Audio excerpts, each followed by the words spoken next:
Hi DIYers, Sterling with Alarm Grid here, and today we're going to do a first impression video on the new Lyric LCT 500 door or window sensor. So we are in beta still. We have to put a caveat out that the LCT 500 product number still could change, but we're hoping they've kind of got the right naming conventions that they're going to use going forward. And we have our first beta system here. And so we're just going to kind of give you our first general ideas of the device and how it differs from some of the existing wireless sensors. So this device only will work with a Honeywell Lyric system. I want to get that out of the way. You cannot use this with a Lynx Touch or a Lynx Plus or a Honeywell Vista wireless system. This is a SIXCT sensor or 6 series sensor. That's going to be the new series of sensors that the Lyric uses. The traditional sensors, we have both a 5816 and a 5811, the two most popular 5800 series sensors. And these are the traditional sensors that work with the Lynx Touch, Lynx Plus, and Vista wireless systems. So you can see the first thing to know is the size. It's pretty much got the same footprint.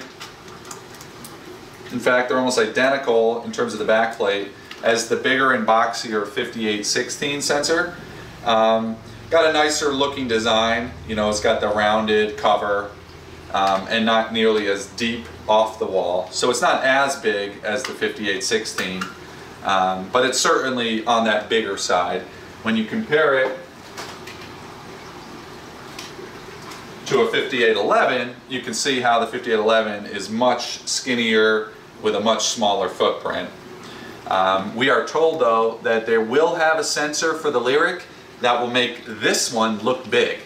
So we're hoping this is kind of the traditional 5816 style. It's bigger and boxier because it can accept a wired input from a wired sensor just like a 5816 can do. And then eventually they'll have a more streamlined version that we're told will make this look big. So we're impressed by the idea of a wireless sensor with the kind of range that the Lyric system boasts to be smaller than this 5811. When you compare to the 5816, there's always two pieces to a contact. So you have your sensor, which we just compared, and then you also have your magnet. So this magnet is for a 5816. This magnet is for a 5811, much smaller, and you know, kind of simulates the idea that the 5816 sensor is much bigger than the 5811. And then here's the LCT 500 magnet, which is the magnet for the Lyric sensor. So this magnet is skinnier than the 5811 one, although it kind of tapers back towards the back. It's about this a little bit shorter than the 5816 magnet, but it's pretty deep off the wall. It's actually deeper than the 5816 magnet. So it's got a little bit more depth to it, but it's skinny. So we think it's not going to look as good as a 5811, of course, but it's also a little bit nicer looking than the 5816.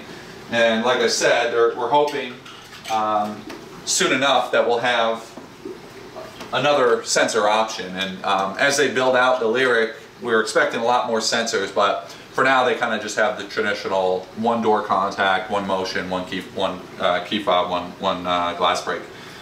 So you do get a spacer to go along with the magnet. So if you pop the cover on the magnet, you can see there's screw holes here.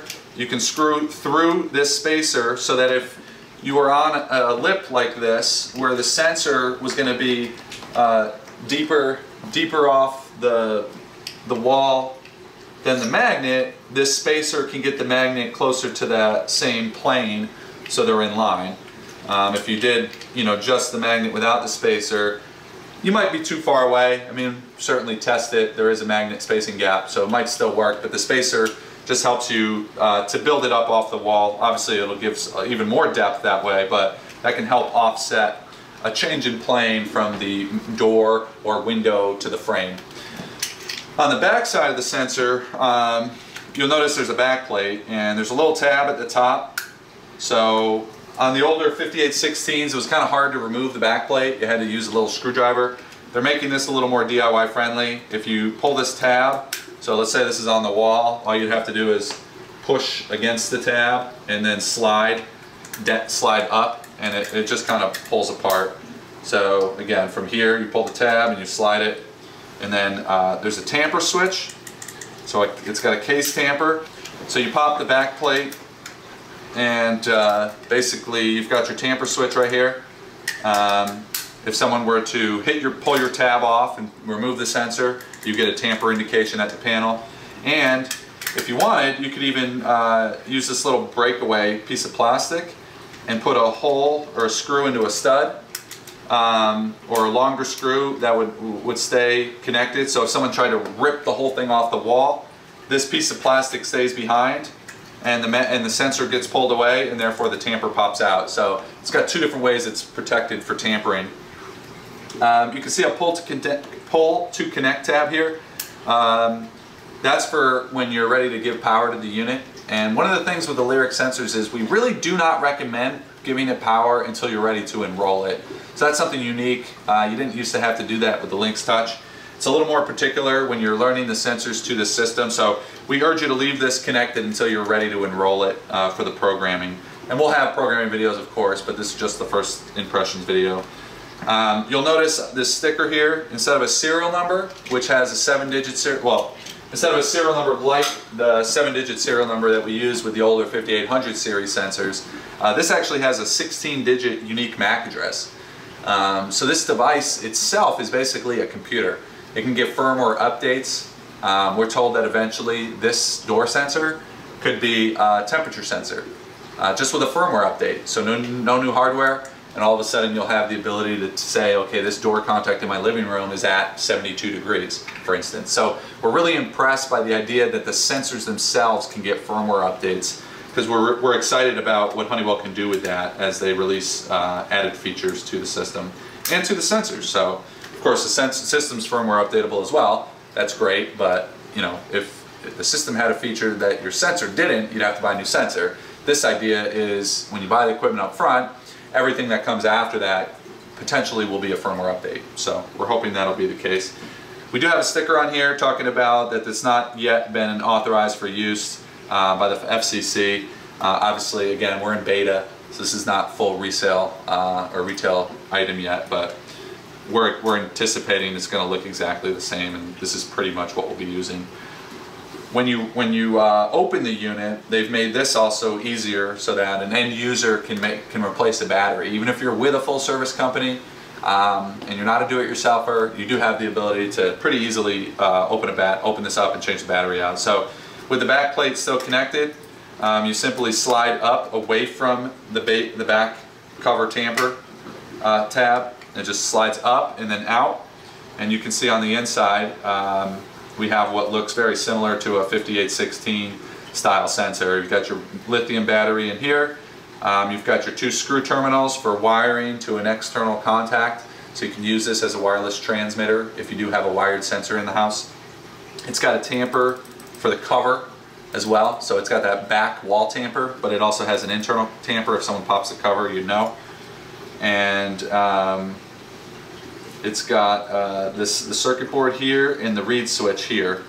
So just like on all Honeywell wireless sensors, there are indicators, hash marks on the plastic here. One here and one here. I don't know if you can see that in the shot, but one here and one here. They're not on this side, and when you look internally, those two hash marks happen to straddle this internal reed switch. So a reed switch is a little mercury reed switch in a glass vial, and when the magnet is close to it, it's closed, meaning the circuit is closed. When the magnet moves away, it opens up the reed switch, which activates the device. So that's how the sensor technology works on this LCT 500. And just keep in mind, you have to have your magnet on this side of the sensor then. If you're on this side, it will not reliably fault and restore or go into alarm when needed. So make sure you're keeping that in mind. But we like the idea of this case removing so easily. So if you did have a low battery, it's as simple as popping this out. This happens to be a Panasonic CR123A. It's a lithium squat AA battery, so CR123A. That's what comes with the unit, and if you ever had to replace it, very easy to access this case. Just slides up and out, and then down and back into place for when you're ready. It says Honeywell here on the side, which is a new added feature. They didn't have the word Honeywell in the sensors in the past, but they're adding that. So overall, we're pretty impressed with the LCT 500. Looks like a pretty streamlined sensor. A little bit bigger than what we're used to with the 5811s, but remember the 5811s came out years after, you know, the first Honeywell wireless systems came out. So the fact that they're already talking about a sensor that will make the 5811 look big, we're excited and hopeful that there'll be a smaller sensor available too, if you do not need those internal screw terminals to wire into an extra contact. So we hope you've enjoyed this introduction video to the Lyric LCT 500, and if you have any questions on the Lyric or the new contact for the Lyric, please email support@alarmgrid.com, and make sure to subscribe to our channel so you can stay up to date with all of the great new videos that we'll be releasing as we introduce this revolutionary new Honeywell Lyric security system.